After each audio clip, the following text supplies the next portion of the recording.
Welcome to LIVEDAF, your online Daf Yomi Shiur. Shalom Aleichem and welcome back to today's Daf Yomi, Shabbos Daf Yudalad, Morning Gimel Amud Beis. Perhaps we should begin from the beginning of this section, which is 9 lines from the bottom. Ushmoina Asadavar Gazru. Now the Mishnah related an episode where there was a Yid by the name of Chananya ben Chizkiya ben Gorain, who was very concerned regarding the words of the Navi Yecheskel, which seemed to not to be in line, seemed to be inconsistent with some halachas in the Torah. So he wanted to elucidate and to explain those obscure passages in the Sefer Yecheskel. So he went up to the Aliyah, the upper chamber, with a large supply of oil for lighting and consumption, and he spent a very intense period of study to elucidate and expound and clarify the words of Yecheskel. And during this period, the Mishnah relates, he welcomed some very important guests in the form of a Shammai Basil, who came up to his Aliyah. As the Mishnah tells us, they concluded with 18 gzeros. They debated many topics, and they concluded with 18 gzeros. Ushmoina asadava gazru. So what are those 18 gzeros? My ninu shmoina sadavar. Says the Gemara, that's not as we learned in the Mishnah. Elu poisel satruma. The following things have the ability to be poisel truma. If they come into contact with truma, they invalidate it. They make it unfit for consumption. They make it puzzle. Now we know that a sheretz, for instance, a dead lizard, dead mouse, have a din of a avatuma, a source of tuma. If it touches something, that becomes a rishon l'tuma. A rishon l'tuma, in turn, can make a sheni l'tuma by contact. But it stops there. If we're speaking about objects that are chulin, not truma or kachim, it can't go past sheni l'tuma. That's the furthest it can go. Truma can go a step further. Truma has a heightened sense of purity. It requires a higher standard, and therefore it can go past sheni. If truma were to touch a sheni l'tuma, it becomes a shlishi and becomes puzzle. Kachim has an even higher standard of tahara. It can go even a step further. If kachim comes into contact with a shlishi, it becomes a revi. Says the Mishnah, the following things have the ability to be poislet esatruma.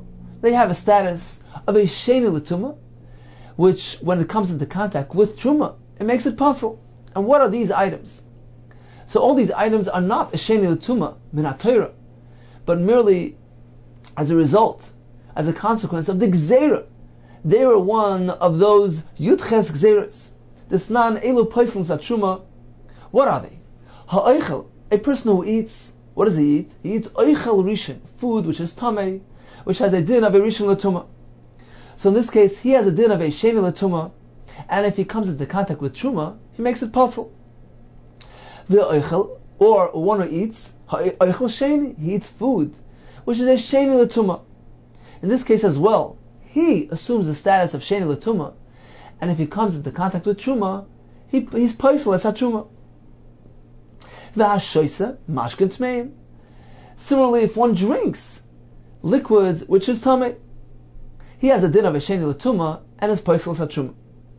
What's another example? V'haba roishe v'rubai b'mayim shuvin. If an individual takes a bath, he enters roishe, his head and most of his body, into mayim shuvim, mayim which were drawn in a kli, not natural spring water in the ground, water which was shuvin, which were drawn.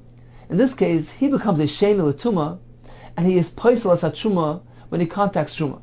Now Rashi explains, we're speaking about a person who was tamei, and he was totally immersed in a halachically valid mikveh, and after the tevilah, he went ahead and chose to rinse himself off by bathing in mayim shuvim. The Chacham made a gzera and gave him a status of a sheni l'tuma, and he is poisel truma. The Gemara later will explain the background, the reason for all these gzeras. Continues the Mishnah. Another example of a gzera, v'tar, an ordinary person that was not tamei, a person who was tar, shenaflu al droisha v'rubai, who showered with shleisha lugim mayim shuvim. The amount of 3 lugin of mayim shuvim were poured on roisha v'rubai. He too has a status of a sheni l'tuma. V'asefer, a scroll. Rashi explains the Kisvei HaKodesh, Torah, Nevi'im, Ksuvim. They have a din of a sheni l'tumah. V'ayadayim, ordinary hands which weren't rinsed, weren't washed. They have a din of a sheni. V'atvul yaim, a person who was tamei and was tovel in the mikveh, but hasn't yet experienced Herav Shemesh, it's still prior to nightfall. He is also tamei. Finally, v'oichlim v'akelim shenitu mashkim, food or utensils who became tamei through mashkim, they too have a din that they are paisel satruma. So this is a list in the Mishnah of various gzeris, which are part of the list of the Yudches gzeris mentioned in our Mishnah.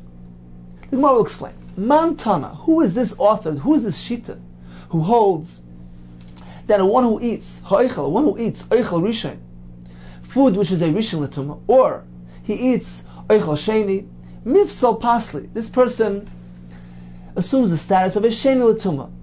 In turn, if he comes into contact with truma, he makes it puzzle. But no more than that. Tzumuy lo metamu. But this person, these people who have eaten either food which is a rishon l'tumah or food which is a sheni l'tumah, they can only puzzle, mifsal pasli. But tzumuy lo metamu, they can't go ahead and be metame truma, meaning they don't have a status of a rishon l'tumah, which in turn can transfer truma to a truma and make it a sheni l'tumah, and actually give it the status of tamei, not just puzzle. It can be tamei, which has the ability to transfer tumah to something else. No, for sure not. This person only has the status of a sheni, who at most can passel truma, can be paisel truma, can make truma invalid and unfit for consumption. But he doesn't have the status of a rishon l'tumah, who can be matame truma, make it a sheni. He's only a sheni who can make truma to shlishi. Who is this shita? Who is this man to Omar? Omar Rabba Rabachana Rabbi Shui. Indeed, this is a machlokes between two Tanoim, and apparently this aforementioned Mishnah is following the shita of Rabbi Shua, who indeed holds that a person who eats food which is a rishon or food which is a sheni, he merely has the status of a sheni l'tumah, who in turn can be paisel truma by coming into contact with the truma. This is not as we learned. The Reb Lezer Omer, ha'oichel, one who eats oichel rishon, he eats food which is a rishon l'tumah, rishon, he has the status of a rishon. V'oichel, a person who eats oichel sheni, food which is a sheni l'tumah, sheni, he assumes the status of a sheni. So according to Reb Lezer, we equate the person with the food that he eats. He has the same status of tumah as the food which he consumes. If he eats rishon l'tumah, he is a rishon l'tumah. If he eats something which is a sheni l'tumah, he is a sheni l'tumah. Oichel shlishi, if he eats food which is a shlishi l'tumah, indeed, he too turns into a shlishi. So according to Yeshua, according to Lezer, we equate the person with the food. However, Yeshua, the person assumes a lower status. He's downgraded. Ha'oichel oichel rishon, if a person eats food which is a rishon, then he has a din of a sheni. Or va'oichel sheni, a person eats food which is a sheni, in both cases, he has a din of a sheni. So you see that although he ate a rishon, he ate food which has a status of a rishon l'tumah, he is downgraded. He only gets a din of a sheni l'tumah. And when he contacts truma, he is paisel truma. He doesn't have a status of a rishon, which can be metame truma, make truma into a sheni, which in turn can go ahead and passel another truma. No, he has merely a din of a sheni l'tumah, which can only paisel truma, make truma into a shlishi. So indeed, this Mishnah, which tells us that one who eats food which is a rishon l'tumah, he assumes the status of a sheni l'tumah. This indeed is following the opinion of Rabbi Shua and not Rabbi Lezer. Now, why in the case of oichel sheni, if he eats a sheni, does Rabbi Shua agree that he becomes a sheni as well? So Rashi brings the explanation from the Gemara Chulin. We find sometimes that sheni can make a sheni. So in this case as well, when he eats sheni, he becomes a sheni. Okay. The next halacha of Rabbi Shua will require somewhat of an explanation. Shlishi, if the person eats food which is a shlishi l'truma, then in this case, Rabbi Shua holds, he's actually upgraded. He assumes the status of a sheni. The person who eats the shlishi gets a din of a sheni l'tumah, but only with regard to kachim. Anything with regarding to matters of kachim, of karbanis, in that context, we regard this person who ate shlishi, we regard him as being a sheni l'tumah. We consider the shlishi as though it's a rishon l'tumah, and was metame the person who ate it and made him into a sheni l'tumah. And therefore, when he in turn comes into contact with kachim, he makes the kachim a shlishi. So once again, shlishi, a person who ate something which has a status of merely a shlishi l'tumah, very, very lenient status, very downgraded status of tumah. Nevertheless, he is upgraded. He has a status of a sheni, even higher than the food that he ate. We will explain the reason for this. But this is only strictly regarding to l'kodesh, regarding matters of kachim. Ve'ein sheni l'truma. He doesn't have the status of a sheni regarding matters of truma.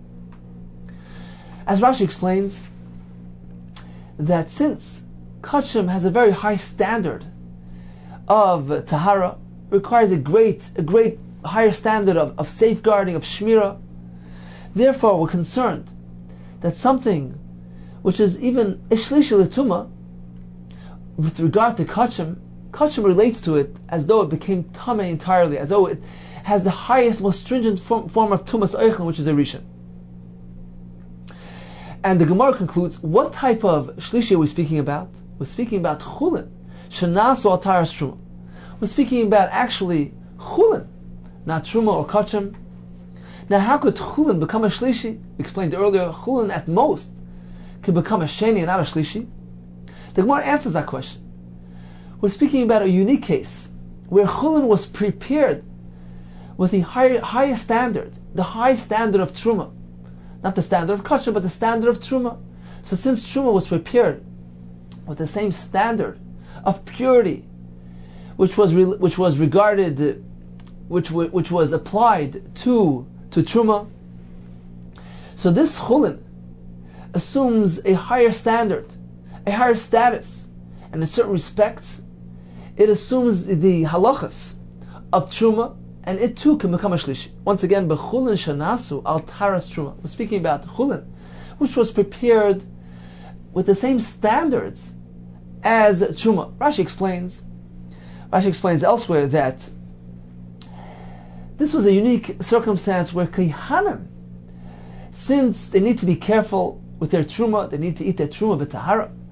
So in order to maintain their high standards and maintain their regilas, to be accustomed and have the habit of eating their food b'tahara, lest they come to eat truma b'tuma, therefore they conduct themselves in the following manner. Even their chulin, they would safeguard with the same standards and requirements as truma. They made sure it didn't become tameh, and they prepared their chulin with the same standards as truma.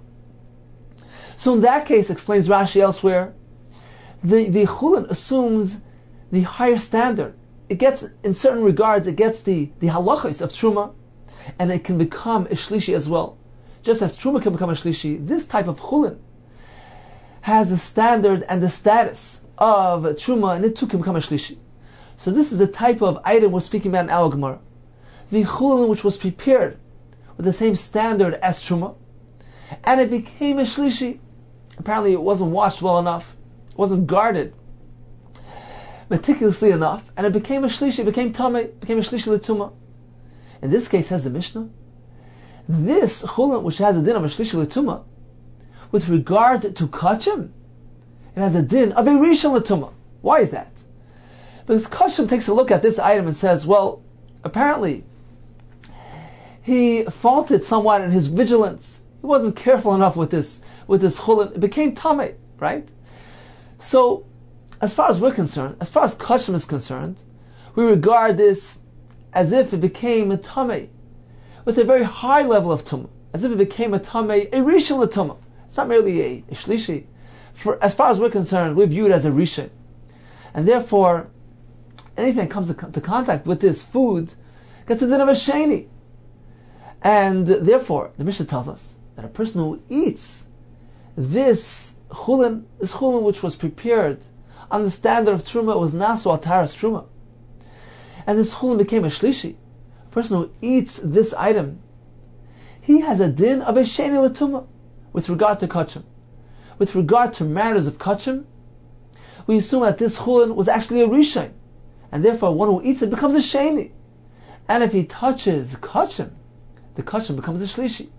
So anything with regards to matters of kachim, this person has a din of a sheni. So once again, let's take a look inside. Rabbi Shuaimer, ha'oichel, one who eats oichel rishon, he eats food which is a rishon l'tumah, or eats food oichel sheni, a food which is a sheni l'tumah, he has a din of a sheni. However, if he ate something which is a shlishi, he has a din of a sheni. We assume that the shlishi is not a shlishi. We assume that the shlishi is a rishon. And therefore, it makes the person into a sheni l'tumah. And again, only in context of kachim. L'kodesh. Ve'in sheni l'tumah. Only regarding matters of kachim. But this stringency doesn't apply with regards to matters of truma. And what type of item did he eat? He ate chulin. Shanasu atas truma, which was prepared on the high standard of truma. And this chulin became a shlishi. So with regard to kachim, we don't consider it merely a shlishi, but rather we give it a din of a rishon, and therefore the person who eats it has a din of a sheni. Okay, so this is the Mishnah, and once again, apparently, the Mishnah mentioned earlier, which tells us that one who eats food which is a rishon l'tumah or food which is a sheni l'tumah, the person has a din of a sheni l'tumah, and he is paisel truma. This is following the shita of the Rabbi Shua, who holds that a person who eats food which is a rishon l'tumah, he is downgraded.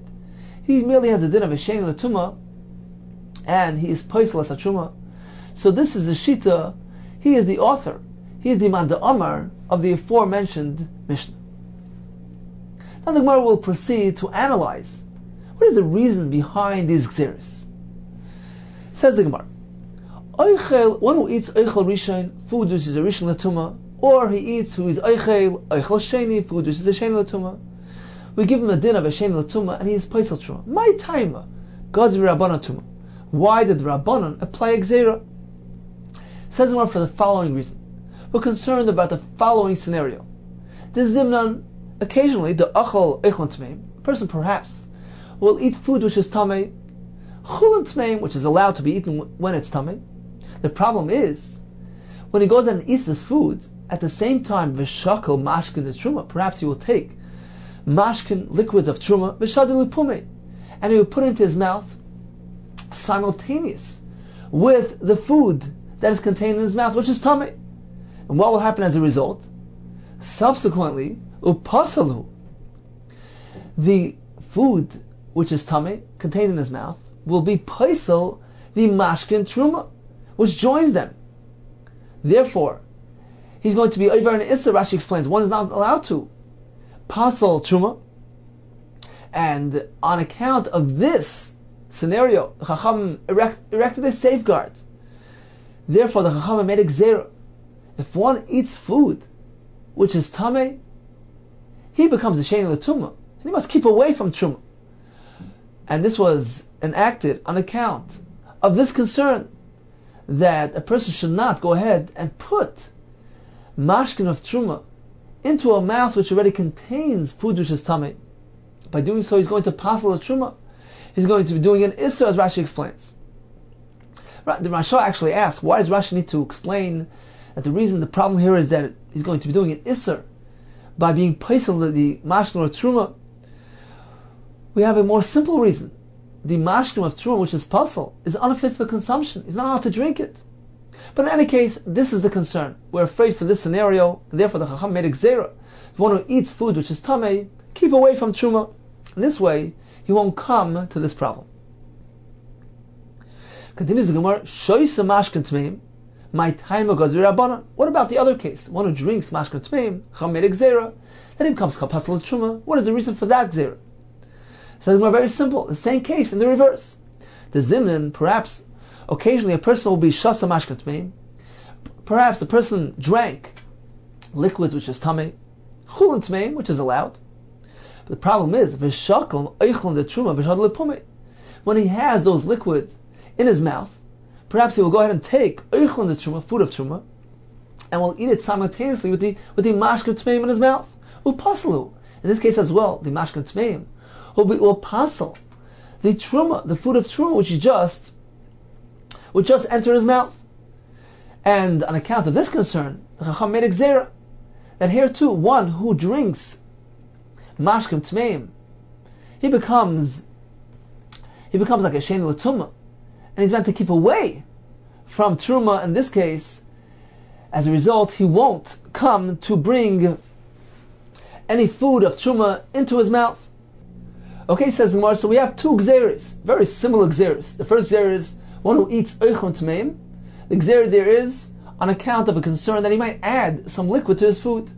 We have a gzer regarding a person who drinks mashkim tmeim on account of a concern that he might add some food to his liquid. Says the Gemara, Hainu hach. These two gzeres seem identical, a carbon copy of each other. Once we know one, certainly we know the other one. Why was it necessary for them to make two separate gzeres? They're based on the same chashash, the same concern, the same reasoning. Certainly we would draw a parallel one from the other. Says the Gemara, no, perhaps there's a reason. There would be place for distinction between the two cases, between oichon tmeim and mashkim tmeim. Ma'al tema, perhaps I would entertain and say, hashchichi, b'alei shchichi. It is a common tendency to add liquid to food, to take a sip while eating. Therefore, in the case of oichon tmeim, one who eats food which is tamei, there's a real concern that he may add some mashkim of truma to it, and therefore there's a gzera. However, in the case of a mashkim tmeim, if he merely drinks, it's not the common tendency to add food to liquid which is present in one's mouth. Therefore, perhaps in that case, there's no room for concern, kamash malan. Therefore, the Mishnah needs to inform us, yes, in both cases, there's a gzera. Whether if he ate oichon tmeim or mashkim tmeim, in both cases there's a real concern, and therefore there's a gzera. And he has a din of a sheni l'tumah, and he must keep far away from truma. This is Yishanim adds that the same we could say in the reverse. If the Chacham would only enacted a gzera on mashkim tmeim, perhaps I would think mashkim we find in certain cases are more stringent than food, and therefore the gzera is only applied to mashkim tmeim. We would know to draw a parallel to oichon tmeim as well. Therefore, the Mishnah needs to stipulate, the Chacham need to establish a gzera both with regard to eating oichon tmeim as well as mashkim tmeim. Continues the Gemara, what about the next gzera? Again, this is regarding a person who was tamei and was tovel in a mikveh. Afterwards, he took a bath in mayim shuvim. He has a din of sheni l'tumah and he's paisel truma. My taima gazri rabbanon tumah. What was the reason for this tumah? Amar Rabbeivai, Amar Rav Asi, Shebetchila hayu tovel meimoris. The reason is as follows. Initially, the tmeim would go ahead and be tovel in the cave waters, mechunasim, which were contained there, usruchen, and they were foul smelling, they were stagnant waters, and to cleanse themselves from this water, is to go ahead and take a shower. They used to place mayim shuvim on themselves to cleanse themselves from the mayim of the mikveh, which was stagnant and foul smelling. So they used to take the shower and clean themselves off. His chilu eventually began va'asam kva. They made this into an established practice. After you go to the mikveh, you take a shower to cleanse yourself. Therefore, gazra aleim tumah. Therefore, the Chacham applied a tumah to this case. Says around Maikva, what does this mean? They made it an established practice.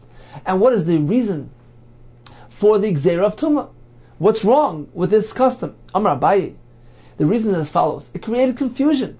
Because subsequently people would say, Lo yehiru mataran, not the water of the mikveh brings tahara, ela elu ve'elu mataran. It's a two-tier procedure. You need to first go into the mikveh and then take the shower to become tar.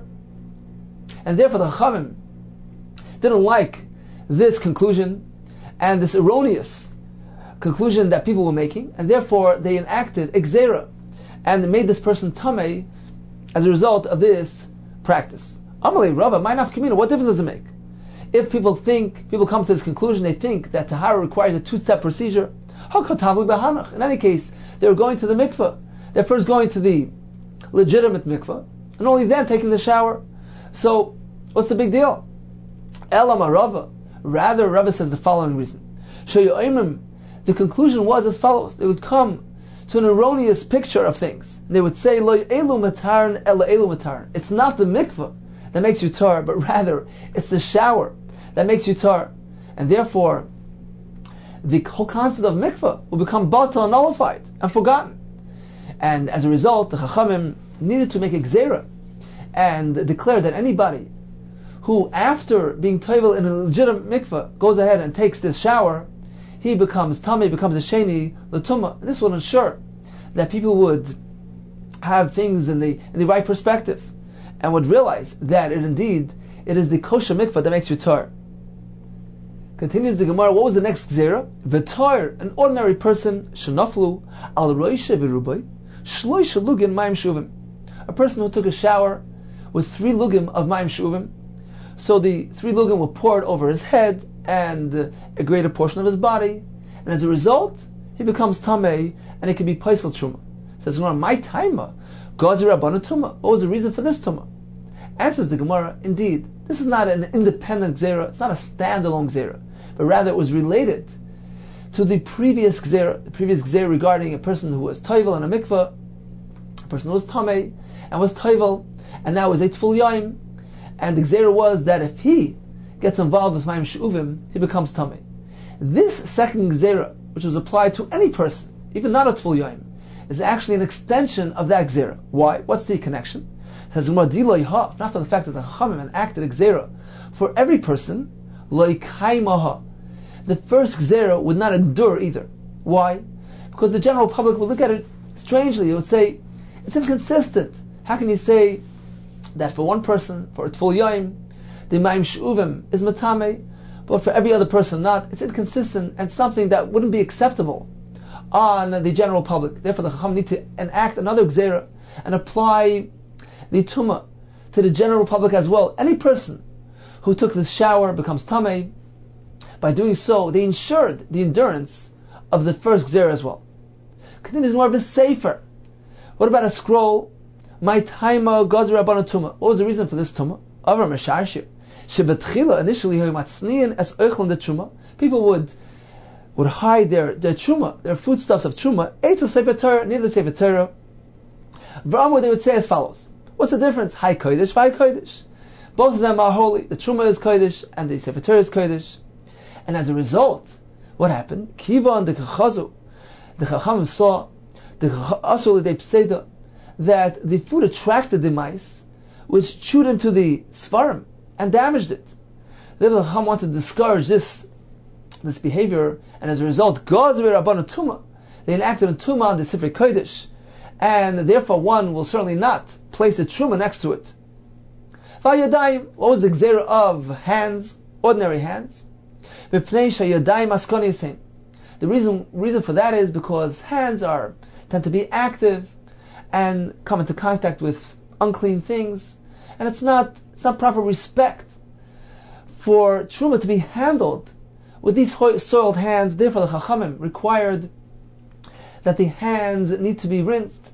Otherwise, they have a din of a sheni l'tumah, which is paisel truma. Continues the Gemara Tana, we looked in the Brayos, af yadayim habois machma sefer.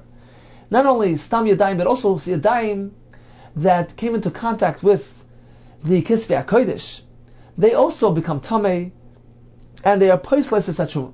Why? What's wrong with touching Sifrei Kodesh? Mishum der Panach. The Amar of Parnach, Amar of Yechna. Ha'eches Sefer Torah Aram, one who grabs onto the Sefer Torah bare, without something in between, it's disrespectful.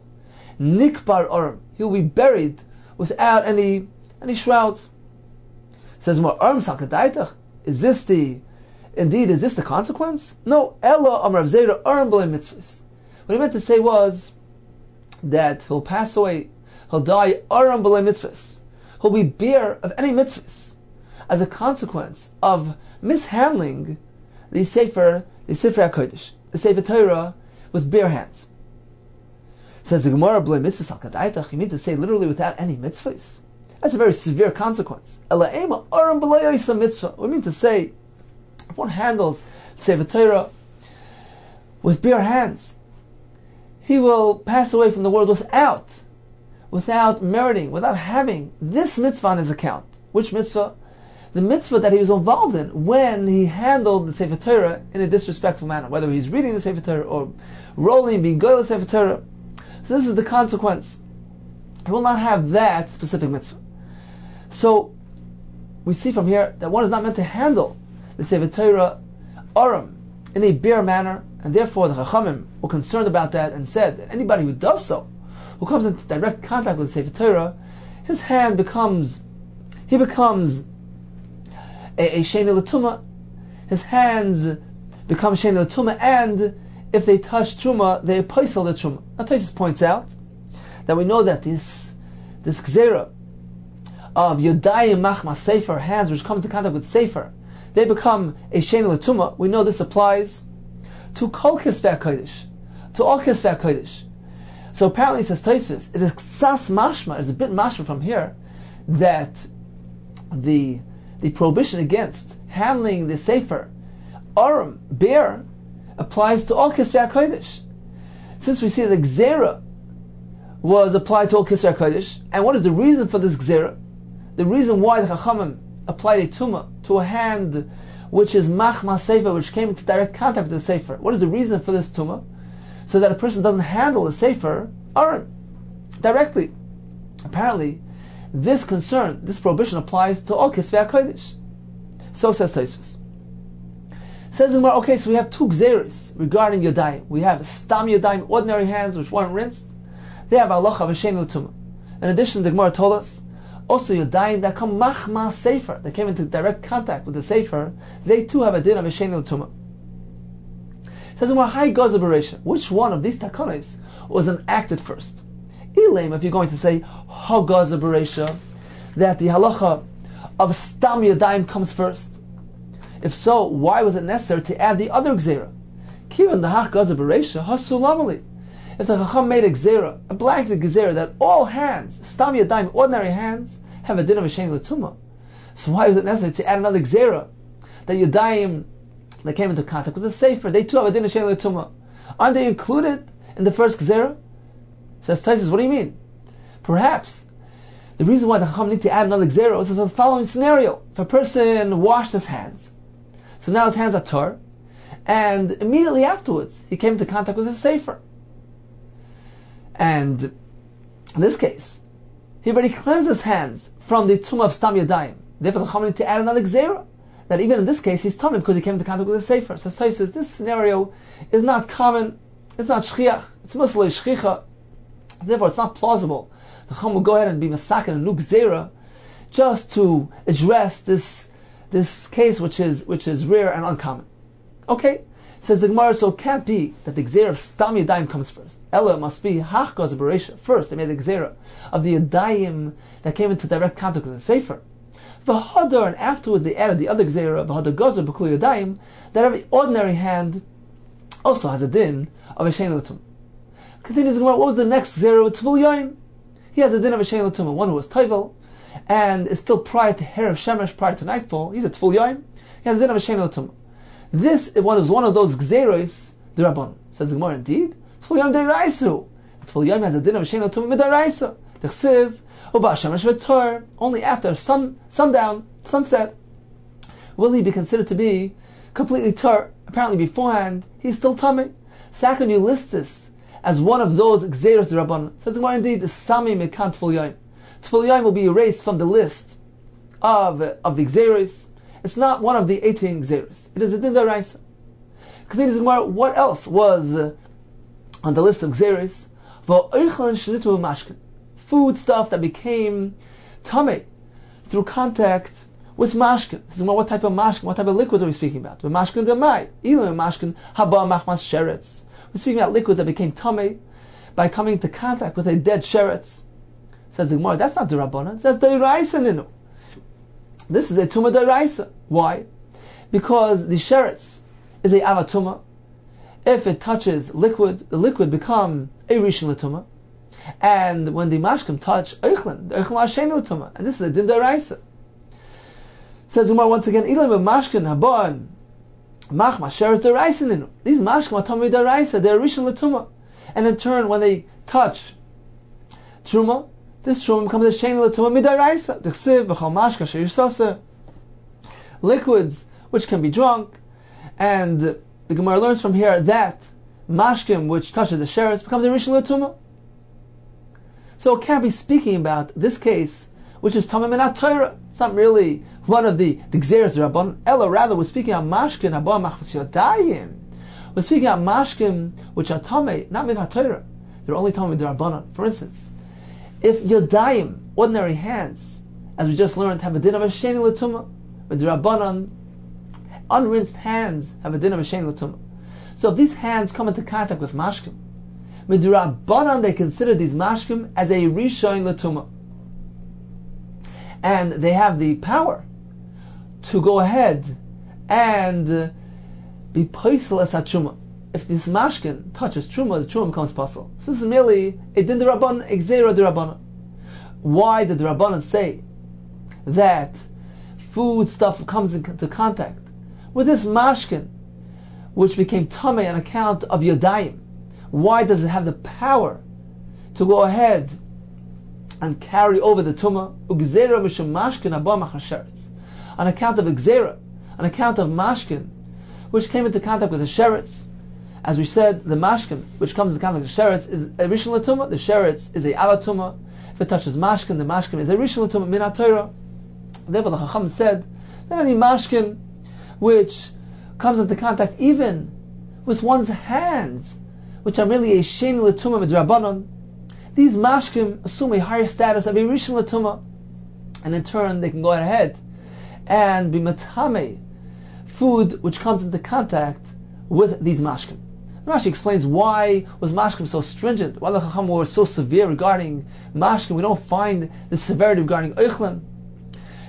Oichlim which comes into contact with yadayim doesn't have a din of a rishon l'tumah. Regarding mashkim, we say yes, mashkim which touches these hands, these yadayim which have a din of sheni l'tumah, they become upgraded into a rishon l'tumah. Says Rashi, because mashkim are more chamer. We find that mashkim are more susceptible to tumah. For instance, they don't require the condition of hechsher. They don't need to be fixed and prepared for tumah, as opposed to oichlim, which needs to become moisturized. It needs to become wet in order to become huksha l'kabel tumah, to make them fit, to render them fit and able to accept tumah on themselves. Mashkim don't have that requirement, that precondition. Therefore, mashkim are more easily susceptible to tumah, and therefore the Chachamim applied more stringency to mashkim. They said that even mashkim that comes into contact with yodayim, which are merely a sheni l'tumah, these mashkim become upgraded to a higher status of tumah. They have a din of a rishon l'tumah. So this, in fact, is the gzeira mentioned in this Mishnah. This is one of the Yudchas gzeiros, that the food which comes into contact with mashkim, what type of mashkim? Mashkim which became tamei as a result of contacting yodayim, which are stam yodayim, which are merely a sheni l'tumah. The chamer gzeira, these mashkim have a din of a rishon l'tumah, and in turn can be paisel as truma if they touch truma. Finally, says the Gemara, another gzeira of hakelim shenitma mashkim, kelim became tamei through contact with mashkim, which was tamei. Says the Gemara, what's the scenario? What's the situation here? Kelim the itma mashkim demai. What type of mashkim? Ilim mashkim the zav. We're speaking about different types of liquids of a zav. For instance, his saliva. Says the Gemara, this mashkim deraisa ninu. This mashkim has a din of an avatuma midaraisa. This is not one of the gzeros, the rabbanon, the chsiv, v'chiyara kazav b'tar. If the zav spits onto a tar, mashim yad tar to mesilach. So what's in the hand of the tar is tamei, since the tar is carrying the saliva of the zav. So the saliva of the zav has a din of an avatuma. Certainly, this is not what the Mishnah here is speaking about. The Mishnah is speaking about gzeros d'rabbanon. Ela b'mashkin abay machmas sheretz. The Mishnah is speaking about a kli that became tamei by coming into contact with mashkim that came into contact with the sheretz. What status does this mashkim have? The sheretz is an avatuma. The mashkim that touches the sheretz has a din of a rishon tumah, and it cannot be matame kelim, as we know that adam v'kelim can only become tamei from a avhatuma. A kli cannot contact tumah, cannot receive tumah from mashkim, which is merely a rishon tumah.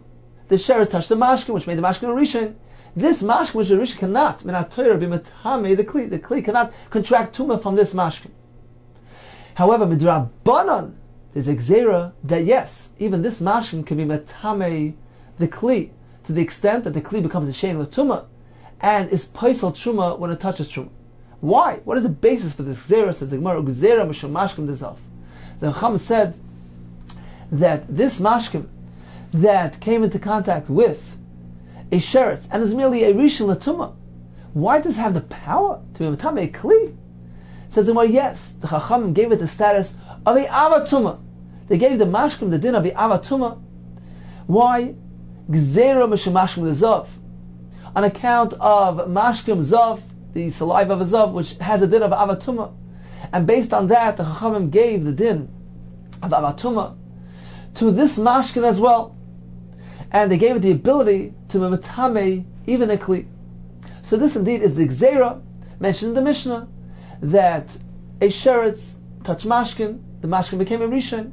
However, if this mashkin, which is merely a rishon, comes into contact with the kli, the Chachamim applied the status of avatuma to this mashkin and has the ability to be metame a kli. And the kli has a din of a shein l'tumah. And in turn, the kli can pasal truma. So in summary, we have a list of gzeros. We began, this was mentioned in the previous Mishnah, the halacha of ein poilin l'ner, one may not cleanse his articles of clothing from lice in front of a lamp. What is the reason? Shamayata, he might adjust the lamp. He may not read l'ner, shamayata. The Mishnah added a whole list of cases where the Chachamim gave a din of a shein l'tumah, chamed gzera, that these things have a din of a shein l'tumah, and is paisal truma. What are they? If a person eats food which is a rishon, a oichel rishon, he has a din of a sheini. What is the reason for that? We're concerned that he might add mashkin truma into his mouth, which contains food which is tamei. Therefore, the Chacham gave him a din of a shein l'tumah in order to keep him away from truma. A similar halacha regarding a person who eats oichel sheini, food which has the status of a shein l'tumah. The person who eats it has a din of a sheini for the same reason, because we're concerned that he might add mashkim of truma into his mouth. A person who drinks mashkim which is tamei, the concern there is that he might add food to the drink which is tamei, to the liquid which is tamei in his mouth. The Gemara told us that a tful yoim who takes a bath in mayim she'uvim, roishe beruba in mayim she'uvim, he's tamei. Why? Because the public might erroneously conclude that it's actually the mayim she'uvim which is matar. The Gemara told us that an ordinary person who showered with 3 lugim of mayim she'uvim that was spilled over roishe beruba, he is tamei. This was done in order to fortify the previous gzera. The Gemara told us that a sefer is metame because they used to put the truma there and it used to ruin and damage the sefer. The Gemara told us stam yodayim has a din of a sheni because they are askani yasem, they get soiled. It's not respectful for truma. The Gemara told us that oichlam shnitu mashkim, that mashkim which was merely came into contact with yodayim, with one's hands, they have the ability to be metame oichlam, to make the oichlam into a shein l'tumah. This was a gzera d'Rabbanan. We gave the mashkim, which is really not a rishon l'tumah, we gave it a din of a rishon l'tumah. Why? Mishum mashkim shenitum b'sheretz, on account of mashkim which became tamei upon contacting a sheretz. In that case, the mashkim have a din of rishon l'tumah. Therefore, the Chacham applied the status of rishon l'tumah to all the mashkim that are tamei and has the ability to make oichel into a sheni. Finally, says the Gemara, kli, a utensil that became tamei b'mashkin, also has a din of shein l'tumah. What mashkim are we speaking about? We're speaking about mashkim that is doesn't really have the ability to metame kalim. It's merely mashkim that are rishon l'tumah. Nevertheless, the Chacham gave it a din of a avatuma and gave it the ability to metame even a kli. Why? Mishum mashkim the zav, on account of the liquid coming from a zav, which that liquid has the din of a avatuma. So indeed, we have a list of gzeres which were established by the Talmidim of Shammai v'Hillel up in the Aliyah of Chananya and Chizkim and Goren, and listed amongst these is the gzera of Yodayim.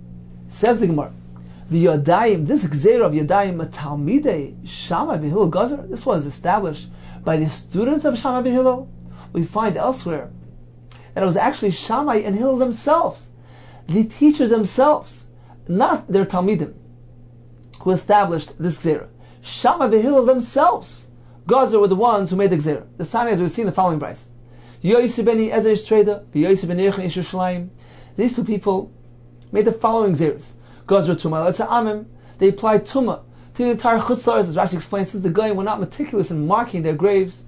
There was a concern that a person might encounter a caver of a Goy, and therefore they applied Tumah to the entire Chutzlaretz. Valchis Chuchis, they applied Dinim of Tumah to vessels made of glass. We don't find in the Torah any mention of Tumah, Dini Tumah applying to items made of glass. Shimon ben Shatach, Tiken Ksuva Isha. He was masakin that one needs to commit all his assets to guarantee the payment to the Ksuva payment of one's wife. V'gazer Tumah Klimatches. He also made a Gzera of Tumah on Klimatches, on items of metal. The Gemara later will explain what this means. And finally, Shammai v'Hillel, Gazer Tumah Le'Yadayim. They were the one who made the Gzera on the Tumah on the Yadayim, not their Talmidim. Says Rav Chit, Hema, perhaps he will say, when we speak about Shammai v'Hillel who made the Gzera on Yadayim, it's not just Shammai v'Hillel themselves. It was Shammai v'Siyatay, Shammai and his group, Hillel v'Siyatay, Hillel with his group. So it's together with their Talmidim. But that can't be so. It can't be that Shammai v'Hillel themselves were present during that episode in the Aliyah of Chananim and Chizkiah. It can't be. Why? Va'amar from Yehuda Mashmol, Yudches Dava Gazru. On that day they made 18 Gzeras. Ubiyudches Nechleku. But they also disputed. There was a debate regarding these 18 items until they concluded by making those Gzeras. If so, it cannot be that Hillel and Shammai themselves were present during that experience. Why? Hillel and Shammai, they never disputed amongst themselves. They never had any machlokes between themselves. Only in 3 places, and no more. Therefore, it's apparent, it's pretty obvious, that Hillel and Shammai themselves were not present when these 18 Gzeras were enacted, since it involved machlokes, and they were never involved in machlokes except for 3 things. So apparently, if they weren't there, so the Yudchas Gzeras took place without them. Their Talmidim were the ones who made those Gzeras, and including those Gzeras is the Gzera of Yadayim. So it appears that the Talmidim made the Gzera without Shammai and Hillel. The brayso tells us that Shammai and Hillel themselves independently made the Gzeras elsewhere. How are we going to work this out? Says Gemara, perhaps he'll say, also inu gazer litlis. Both are correct. That Shammai and Hillel themselves, they made a Gzera, but not so stringent. They said that Yadayim that come into contact with Truma, the Truma doesn't need to be burnt. The Truma is merely in a state of limbo. It's litlis. We hang it. It's pending. It's in a state of limbo. However, the Talmidim later on came along and added more stringency. V'gazer lisref, they said Yadayim can be metame Truma in a definite manner. It's paisel the Truma. It makes the Truma unfit in a very definite manner, which requires Sreifa. So they added a new stringency to the Takana. So they're both right. It was in 2 phases. Shammai and Hillel were masakin a more lenient version, and the Talmidim added a more stringent version. So that either can't be. V'amar Ilfa, Yodayim, the Gzera of Yodayim, Tchilas Ziras l'Sreifa. Initially, the Gzera was for Sreifa. The Gzera was passed on a very stringent level. Says Gemara, Elo, you must say as follows. Also, Inu Gazer l'Kibul B'nayu. That the Shammai and Hillel, they attempted to pass the Gzera, but it wasn't accepted. And we know that a Gzera that's not accepted on public does not have any legal validity. So therefore, initially, they attempted to make the Gzera, but it wasn't iskabel. However, when their students came along later on, at that point they were geyser, and it was accepted. So that is the answer to the stira. Shammai and Hillel initially attempted to enact the Gzera, but it wasn't successful.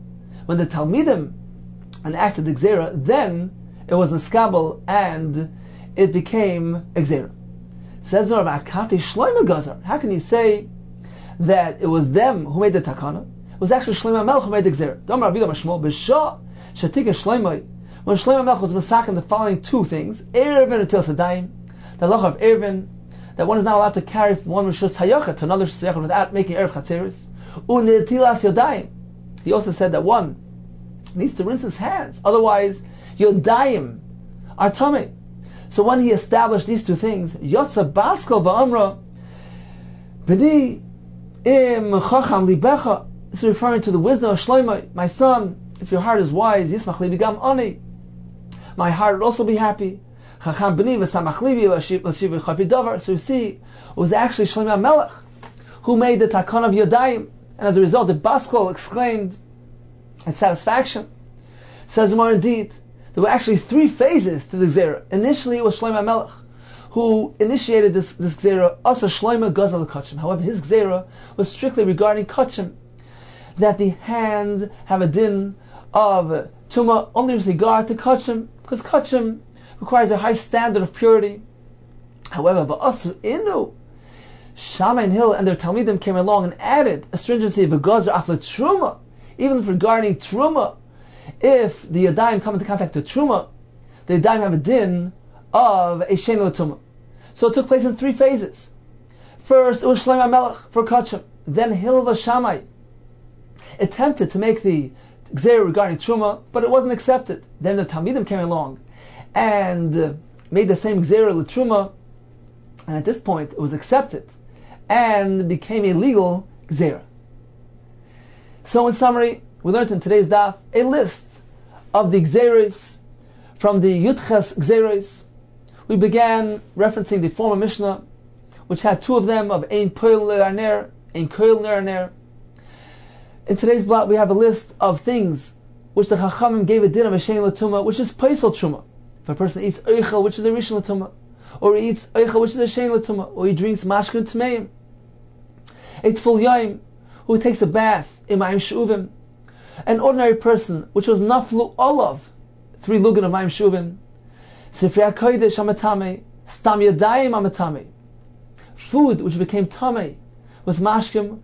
We regard the Mashkim as though they're a Rishon L'Tumah, even though they're in reality only a Shein L'Tumah or even a Shlish L'Tumah. We give them the status of Rishon, they can be Matame Oichlin.